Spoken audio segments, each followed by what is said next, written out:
Greetings and welcome back to another episode of the Daily Run, and today we're playing as Blue Baby, one of my favorite characters, and you know it's going to be a very interesting daily when you walk into that item room and you see that the first item to pick up is the guillotine. At first I thought maybe I shouldn't pick it up, the guillotine isn't that good, usually it's pretty bad, but I decided who would I be if I actually didn't give it a shot.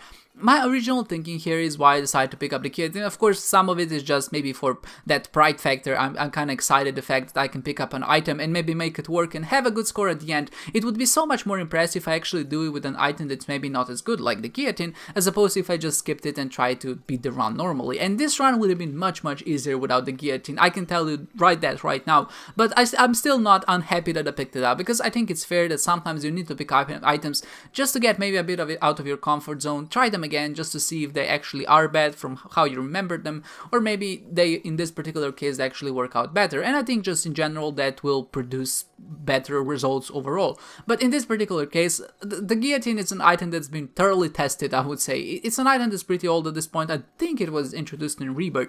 And I really like the concept. I like the idea of it being this high risk versus reward thing. And not only does it give you stat ups, but it also gives you an orbital. And not a lot of people actually don't know that, but a head that starts rotating around your body is actually an orbital. And if an enemy hits you in the head when you pick up the guillotine, you're not gonna take any damage. So it's essentially like a cube of meat, but I also think it does even more damage than a cube of meat does. And that's just great, you know, you would think about it.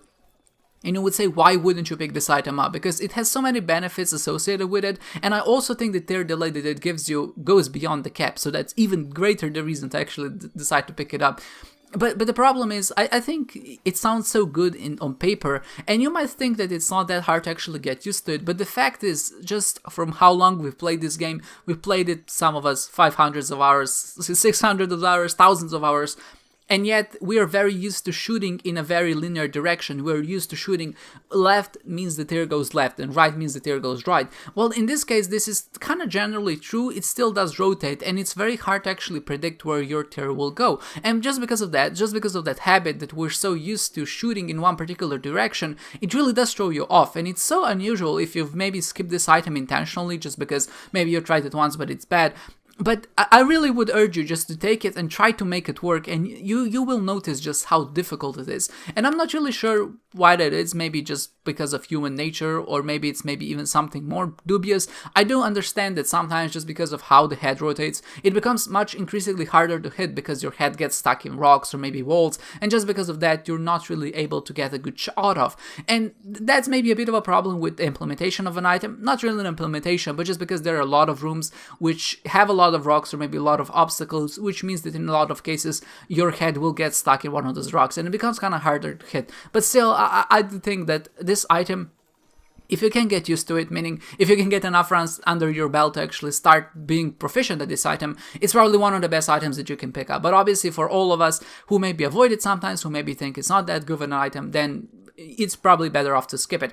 I decided to pick it up. I said, if this run is gonna work, I'm gonna pick up this item. I'm gonna make a good run out of basically having bad items. And that's something always to be proud of. And I think it's, like I said before, much more impressive to have a good run with bad items, or at least a decent run with bad items, than a good run with items that you intentionally skip because you think they're bad.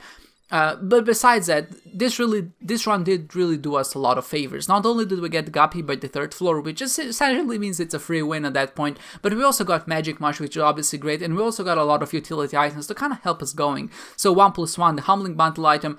First of all, it's great in dailies because it allows you to break with the jar just by itself, and it also does allow you and boost your consumable limit. And essentially with the Humbling Bundle, I think that's, I don't know, is it Contract from Below, Humbling Bundle? I think it's Humbling Bundle. I think Contract from Below is from the Devil Deal, and that one just gives you double the consumables when you finish room. So it's Humbling, okay, I decided, it's Humbling Bundle.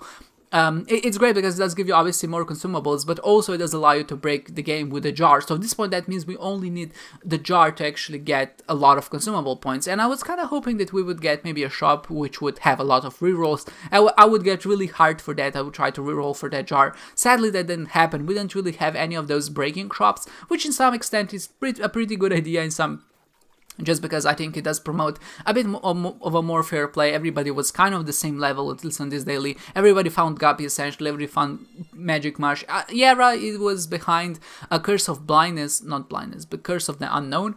the one where you can see the items, and I think I had 18 cents. I decided to buy a random item in the shop, and it turned out to be Jera, and I mean blank card. And I would understand a lot of people probably wouldn't make the decision just because buying blind items is probably not a good idea, and to be honest, I'm not really sure why I did it. My ideology in these daily runs has turned from try to do something that's best in the average case to try to take the biggest risk or maybe the lowest risk, which would still give you the best potential outcome. So essentially I'm going for those plays where maybe it has a much higher potential to actually get something. So in this case, in the average case, you're not going to get a good item out of it. If you don't see the item, if you pick up a random shop item, it's probably going to be something that's not substantial at all. But if it does turn out to be a Jera or maybe even something like Sackboy or Sackhead, why wouldn't I pick it up? Because that means that if I do find that item, that essentially means I can break the game later.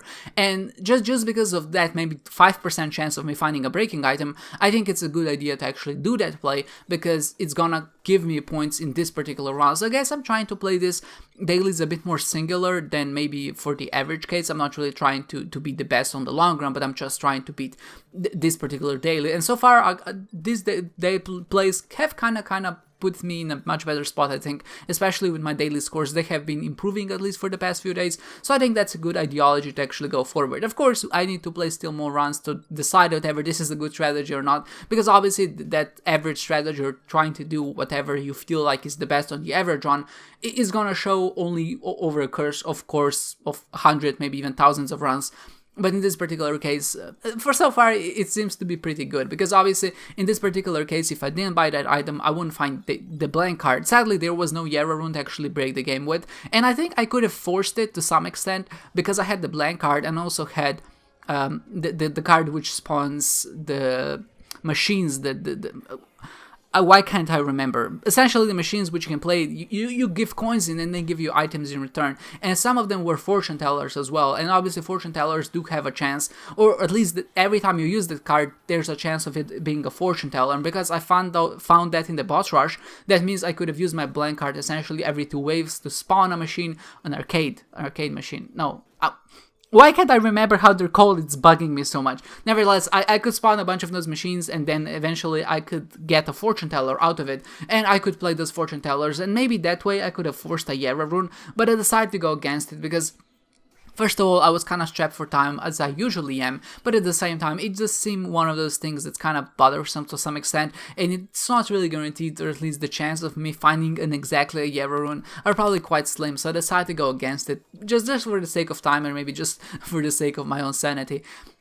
Because there's so many runes in the game at this point, so many cards. Even if you do get a rune, it's still a good chance it's not gonna be a Jera rune. And the chance, even though maybe we have like 5 fortune tellers going at the same time, maybe that does increase our chance quite drastically. But just the fact is, maybe eventually you're gonna run out of pennies and you're gonna be costing yourself like 1,000, maybe even 2,000 of points in the long run. So I'm not saying it's not a good idea. Maybe in some cases, it's not a good idea just because it would maybe cost you more points than you would actually gain. But I think just the fact that you can kind of get those coins back with the Jera rune later on than the black card probably makes up for it. But you really need to kind of dedicate yourself to that strategy to really try and get that particular rune so you can actually break the game. In this case, I thought that I wouldn't be able to do it because of time and also because of my insanity, so I decided to go against it. The only other but maybe observation of my bad run here was I didn't try to find a second single room on this particular floor. I tried to look at a few spots. I decided to go against it because there's really no tell in the dark room. In some other of the other floors, or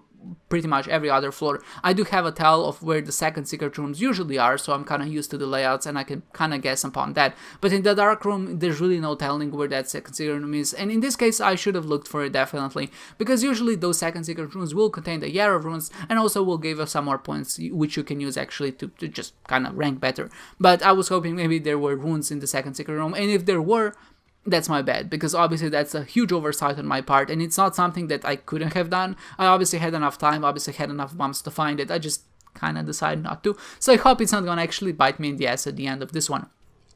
Besides that, we did find Guppy, and to kind of just close it all off, we got Attack Axe as well. So we're not really strapped for damage, we're not really strapped for anything, we're just kind of tearing through all of the enemies, and it's always great when you can go through the dark room and just essentially not even a single hit, just because you're so powerful. All of the enemies die pretty much instantly, even the ones like Mega Satan. So we're finished at like 45,000 points, and when we pick up the trophy, we're at 52,000 points, which is a very good score. Damage penalty wasn't that high, I wouldn't expect it to be, obvious, because it was such a strong run, but still, damage penalty, even in this strong run, was actually pretty bad for me.